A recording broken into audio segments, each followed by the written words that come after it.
Mathematics class 9 की इस video series में आज हम करेंगे एक्सरसाइज 2.1। तो एक्सरसाइज 2.1 में मेनली आपके पास दो कंसेप्ट हैं, एक है स्टैंडर्ड नोटेशन, दूसरा है साइंटिफिक नोटेशन। तो सबसे पहले हम देखते हैं साइंटिफिक नोटेशन को। साइंटिफिक नोटेशन के दो रूल्स हैं। कितने रूल्स हैं? दो रूल्स हैं। फर्स्ट रूल ये है कि फर्स्ट नॉन ज़ीरो डिजिट के बाद क्या होना चाहिए? पॉइंट होना चाहिए। सेकेंड आपके पास क्या है? 10 पावर में होना चाहिए। अब इसको मैं कहता हूँ साइंटिफिक नोटेशन में है। ये साइंटिफिक नोटेशन क्यों है? ये इसलिए है क्योंकि फर्स्ट नॉन ज़ीरो डिजिट के बाद पॉइंट भी है और 10 पावर भी है, इसलिए हम इसे कहेंगे साइंटिफिक नोटेशन। अगेन इसमें भी देख ले, फर्स्ट डिजिट के बाद क्या है? फर्स्ट नॉन ज़ीरो डिजिट के बाद। अगेन मैं बार बार एम्फसाइज़ कर रहा हूँ, फर्स्ट भी होना चाहिए और क्या होना चाहिए? नॉन ज़ीरो भी होना चाहिए साइंटिफिक नोटेशन के लिए। अब ये फर्स्ट डिजिट भी है और नॉन ज़ीरो भी है, इसके बाद पॉइंट भी है और 10 पावर में भी है, तो ये सारे क्या है आपके पास? साइंटिफिक नोटेशन है। ये सारे क्या है आपके पास? स्टैंडर्ड नोटेशन है। इसको स्टैंडर्ड नोटेशन क्यों कहेंगे, साइंटिफिक क्यों नहीं कहेंगे? क्योंकि इसमें दो चीज़ें नहीं है। एक तो ये फर्स्ट नॉन ज़ीरो डिजिट के बाद पॉइंट नहीं है, ये तो ज़ीरो के बाद पॉइंट है। हमें क्या होना चाहिए? नॉन ज़ीरो डिजिट के बाद, वो भी फर्स्ट 3 के बाद भी अगर पॉइंट हो तब भी वो क्या होगा? साइंटिफिक नोटेशन में नहीं होगा। अब इसको हम कहेंगे स्टैंडर्ड नोटेशन, साइंटिफिक नोटेशन नहीं कहेंगे। क्यों? क्योंकि फर्स्ट के बाद पॉइंट नहीं है, 5 के बाद पॉइंट होना चाहिए था, वो नहीं है, और 10 पावर भी नहीं है यहाँ पे, इसलिए हम इसे स्टैंडर्ड नोटेशन कहेंगे, साइंटिफिक नहीं कहेंगे। सेम केस इसमें भी है, सेम केस इसमें भी है। इसमें आप देखो कि फर्स्ट नॉन ज़ीरो डिजिट के बाद, फर्स्ट जो रूल है इसका, फर्स्ट नॉन ज़ीरो डिजिट के बाद तो पॉइंट है, लेकिन जो सेकंड रूल है 10 पावर में होना चाहिए कुछ, वो नहीं लिखा हुआ, इसलिए ये भी क्या है? साइंटिफिक नोटेशन नहीं है, ये भी क्या है? स्टैंडर्ड नोटेशन है। अब इसको कन्वर्ट कैसे करते हैं? और ये एक बात याद रख लीजिएगा कि लैंग्वेज ऑफ यूनिवर्स वेबसाइट है या चैनल है, उधर से जितने भी आपको वीडियोस मिलेंगे उस पर सारे क्वेश्चन सोल्व नहीं हुए होंगे। क्वेश्चन नंबर 1 होगा, 3 आपने खुद से करने हैं, क्योंकि 1 को करने के बाद 3 को करने की मुझे करने की ज़रूरत नहीं है, ये आपने खुद करने हैं। इसी तरह क्वेश्चन नंबर 2 और 4, अगर मैं 4 कर लूँ तो 2 को आप ख़ुद कर सकते हैं और करना भी चाहिए आपको। ऐसा सब कुछ करने से क्या होगा? अगर मैं सारे क्वेश्चन आपको सोल्व करके दे दूँ, सेम एज इट इज़ आप वीडियोस देख के या गाइड देख के आप करते जाएंगे, लेकिन एग्ज़ाम में जाके आप वो सारी चीज़ें क्या हो जाएगा? भूल जाएगा। तो बेहतर यही है कि आप भी ख़ुद सोचें ये क्यों होगा, कैसे हो रहे हैं। अब क्वेश्चन नंबर 1 हम देखेंगे, ज़्यादा टाइम वेस्ट नहीं करते हैं। क्वेश्चन नंबर 1 में आप देख लें, इसको हम कर लेंगे साइंटिफिक नोटेशन में कन्वर्ट। ये है स्टैंडर्ड नोटेशन में 53407। साइंटिफिक नोटेशन में फर्स्ट रूल क्या है? फर्स्ट नॉन ज़ीरो डिजिट के बाद क्या होना चाहिए? पॉइंट होना चाहिए। तो मैं पॉइंट किसके बाद लगाऊंगा? 5 के बाद लगाऊंगा। 5.3407 मल्टीप्लाई बाई 10 पावर। अब मैंने 5 के बाद क्यों पॉइंट लगाया, 3 के बाद क्यों नहीं लगाया? लगा सकते थे, लेकिन वो साइंटिफिक नोटेशन फिर नहीं बनेगा। साइंटिफिक नोटेशन में कन्वर्ट करने के लिए आपको लाजमी फर्स्ट जो डिजिट है, अब इस ज़ीरो के बाद भी लगा सकते थे आप पॉइंट, इसके बाद भी लगा सकते थे, इसके बाद भी लगा सकते थे, लेकिन वो साइंटिफिक नोटेशन नहीं रहेगा फिर। क्यों? क्योंकि ये सारे ज़ीरो है, हमें नॉन ज़ीरो डिजिट चाहिए, नॉन ज़ीरो डिजिट चाहिए और फर्स्ट डिजिट चाहिए। मेरे ख्याल से आप समझ गए होंगे कि फर्स्ट 5 के बाद पॉइंट क्यों लगाया, राइट। इसके बाद जो जितने भी नंबर है वो साथ लिख लें, प्लस 10 पावर समथिंग आएगा यहाँ पे। अब पावर क्या आएगा आपने यहाँ पे देखना है, ये जो पॉइंट है कितने डिजिट्स मूव किए हैं, यानी फर्स्ट एक डिजिट 1 डिजिट हो गया, 2 डिजिट हो गया, 1 डिजिट हो गया, 2 डिजिट है, 3 डिजिट है, 4, यानी कितने डिजिट्स मूव किए हैं? पॉइंट्स 4। तो हम लिखेंगे यहाँ पे 10 पावर 4। आप कंफ्यूज हो जाते हैं कि प्लस लिखें या माइनस लिखें, क्योंकि लेफ़्ट से राइट, एक बात याद रख लिए, लेफ़्ट से राइट की तरफ अगर जाए तो हमेशा क्या होगा? नेगेटिव होगा। अगर राइट से पॉइंट किसकी तरफ? लेफ़्ट की तरफ जाए तो क्या होगा? पॉजिटिव की तरफ, पॉजिटिव होगा। याद रखने के लिए, जो हमारा राइट हैंड साइड है उसमें ज़्यादा ताकत है, अभी खाते भी उसी से हैं, लिखते भी उसी से हैं, तो उसको हम कंसिडर करते हैं पॉजिटिव, यानी राइट से लेफ़्ट की तरफ जा रहे हैं, सही है। नेगेटिव लेफ़्ट साइड से यहाँ पे मूव करना है, लेफ़्ट साइड में स्ट्रेंथ कम होता है, लेफ़्ट हैंड साइड जो है, लेफ़्ट हैंड है हमारे, उसमें भी स्ट्रेंथ कम है, तो उसको हम कंसिडर करते हैं नेगेटिव। लेफ़्ट हैंड साइड से जा रहे हैं तो क्या होगा? वो नेगेटिव होगा, राइट। तो इसलिए हम लिखेंगे यहाँ पे -4। अब आप समझ गए होंगे 5 के बाद पॉइंट क्यों लगाया और 10 पावर -4 क्यों लिखा है।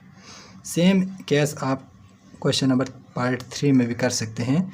यहाँ पे आप देख लें ये पॉइंट्स कितने डिजिट्स आगे होगा, पॉइंट 1 के बाद आएगा, 2 के बाद आएगा, आपने ख़ुद डिसाइड करना है, आपने ख़ुद सोचना है। ऊपर मैंने बताया भी है। अगर आप ये नहीं कर सकते हैं ये क्वेश्चन तो समझ लो आपने क्वेश्चन नंबर 1 सही से समझा नहीं है, उसको दोबारा देखें, उसको दोबारा कोशिश कर ले समझने की सही से, फिर आप क्वेश्चन नंबर 3 आसानी से कर सकते हैं। ओके, अब मूव करते हैं क्वेश्चन नंबर 4 की तरफ। 4 कर ले तो 3 खुद ब खुद हो जाएगा, इसमें कोई मसला नहीं है। क्वेश्चन नंबर 4 भी आसान है। यहाँ पे देखो ऑलरेडी फर्स्ट डिजिट के बाद पॉइंट है, तो हमें पॉइंट को आगे पीछे करने की ज़रूरत बिल्कुल भी नहीं है। तो आपने एज इट इज़ लिखना है। अब 10 पावर क्या आ जाएगा, 10 पावर 15 आएगा, 16 आएगा, बिल्कुल भी नहीं आएगा। यानी पॉइंट इसी जगह पे ही है। यहाँ पे पॉइंट को हमने चेंज किया था, वो यहाँ से उठा के इधर लेके आया। अब ये पॉइंट यहाँ पे है, कोई चेंजेस नहीं है, तो क्या होगा, कोई चेंज ना हो तो उसको हम कहते हैं ज़ीरो है, यानी पॉइंट उसी जगह पे ही है। तो 10 पावर 0। अब ये साइंटिफिक नोटेशन में कन्वर्ट हो गया है, राइट। तो इसमें क्या होगा, आपको यहाँ पे पॉइंट कहीं पे नज़र नहीं आ रहा है। यहाँ पे तो पॉइंट इधर था, इस क्वेश्चन में पॉइंट यहाँ पे है, इस क्वेश्चन में पॉइंट यहाँ पे, लेकिन इस क्वेश्चन में पॉइंट है ही नहीं है। तो आपने कंसिडर करना है पॉइंट आखिर में होगा। तो यहाँ से पॉइंट को लेके आना है आपने 1 2 3 4 5 6 7। अब 4 के बाद 3 के बाद पॉइंट नहीं लगाना है, आपने फर्स्ट नॉन ज़ीरो डिजिट चाहे तो आपने 5 के बाद पॉइंट लगाना है, राइट। 5.34 आ जाएगा मल्टीप्लाई बाई 10 पावर, जितने डिजिट्स पॉइंट मूव किए उतने इसका क्या बन जाएगा, पावर आ जाएगा। तो आपने ये क्वेश्चन ख़ुद से करना है। इन केस अगर आपसे ना हुआ तो फिर आप कमेंट बॉक्स में बताएं, मैं कोशिश करता हूँ। अदरवाइज़ ख़ुद से करने की कोशिश कर लें, 1-2 क्वेश्चन, सारे क्वेश्चन दूसरों से देख के ना करें। क्वेश्चन नंबर 2 की हम बात करते हैं। तो क्वेश्चन नंबर 2 में बहुत ही सिंपल है, सेम वही क्या केस। ये जो था साइंटिफिक नोटेशन, उसको हम क्या किस में कन्वर्ट कर लेंगे, स्टैंडर्ड में। ये जो है 9.067 मल्टीप्लाई 10 पावर -5, यहाँ पे भी क्या है माइनस। ये जो माइनस वाले एक साइड पे लिखा हुआ है मैंने, ये जो जिसके साथ माइनस नहीं है वो एक साइड पे लिखा हुआ है। अगर मैं एक क्वेश्चन कर लूँ तो दूसरा आपको खुद करना चाहिए।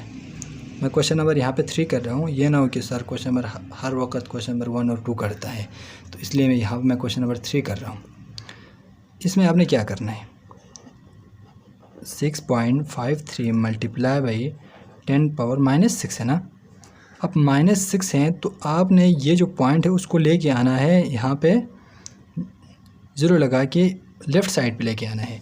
कितने 0 लगाएंगे, ऑलरेडी 1 नंबर तो है इधर, 6 है।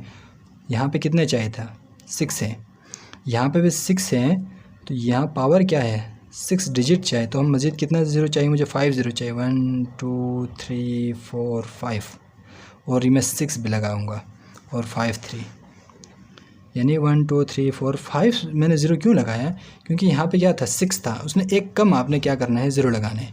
इस यहाँ पे फिर क्या आ जाएगा, आपके पास पॉइंट आएगा। आप 0 यहाँ पे 0 लिखे न लिखे आपकी मर्ज़ी है। अब कन्वर्ट हो गया ये सिंपल। यहाँ पे आपने क्या करना है, इसमें आप देखो 3.1415 है प्लस 10 पावर 9 है।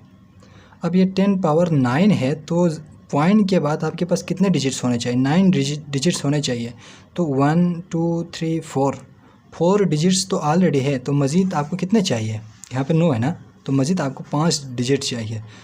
तो आपने क्या करना है, 31415, फिर आपने कितने 0 लगाने, 5 0 और लगाने, 1 2 3 4 5। अब 5 0 क्यों लगाए, 6 क्यों नहीं लगाए, क्योंकि यहाँ पे ऑलरेडी 4 थे, तो 5 0 लगाने से टोटल कितने बन गए, 9 बन गए। हमें 9 चाहिए।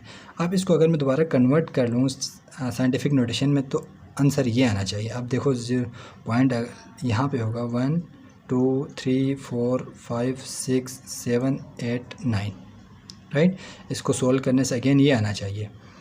तो दोबारा बता रहा हूँ यहाँ पे, हाँ दोबारा बता रहा हूँ, यहाँ पे जो आपके पास है 1 2 3 4 5 0 क्यों लगाए, 5 0 इसलिए लगाए क्योंकि यहाँ पे 4 डिजिट ऑलरेडी थे, 4 डिजिट, और यहाँ पे कितने करने चाहिए, 9 करने चाहिए। अगर लेट से आपको यहाँ पे 19 होता तो आपने कितने 0 लगाने थे, 15 0 लगाने थे। ओके, तो इसमें आपको कितने 0 चाहिए, ऑलरेडी ही 10 पावर 0 है, तो आपको मज़ीद 0 लगाने की या कुछ एडिशन करने की ज़रूरत नहीं है। सिंपल आप इसको लिख लें 5.64, ये आपका क्या बन जाएगा, फिर आंसर होगा। इस क्वेश्चन को करना कोई मुश्किल काम नहीं है। यहाँ पे 5 था तो यहाँ पे क्या है 6 है, बाकी सारे क्या है सेम ही है। अब आप समझ गए होंगे कि साइंटिफिक नोटेशन और स्टैंडर्ड नोटेशन क्या होता है और इसको एक दूसरे में कैसे कन्वर्ट करते हैं। अब बात करते हैं इसका फ़ायदा क्या है। सर ऐसा सारा काम क्यों किया है, लेफ़्ट से राइट लेके जा रहे हैं, राइट से लेफ़्ट लेके जा रहे हैं, कभी हम स्टैंडर्ड को साइंटिफिक में कर रहे हैं, साइंटिफिक को स्टैंडर्ड में कर रहे हैं। इसका मेन रीज़न ये है, आपको एक तो ये लिखना बहुत मुश्किल हो जाएगा। फॉर एग्ज़ाम्पल यहाँ पे 110 है, तो 10 लिखना आपके लिए मुश्किल हो रहा है। लेट से आपके पास यहाँ पे 1000 के बाद 12 हो, फिर आपको लिखना ये बहुत मुश्किल होगा। समटाइम्स आपको ये इम्पॉसिबल होगा पेज पे लिखना। तो उस वक्त हम क्या कर लेंगे, आसानी के लिए अपने साइंटिफिक नोटेशन में कन्वर्ट कर लेंगे। साइंटिफिक नोटेशन में कन्वर्ट करने से आपको लिखने में भी आसानी होगी और आपकी गलती होने के भी चांसेस कम है उसमें, क्योंकि यहाँ पे हो सकता है 1 0 आपसे मिस हो जाए। जब 1000 लगाएंगे तो ज़्यादा चांस है कि आप इसमें से एक आध 0 मिस कर जाएँ।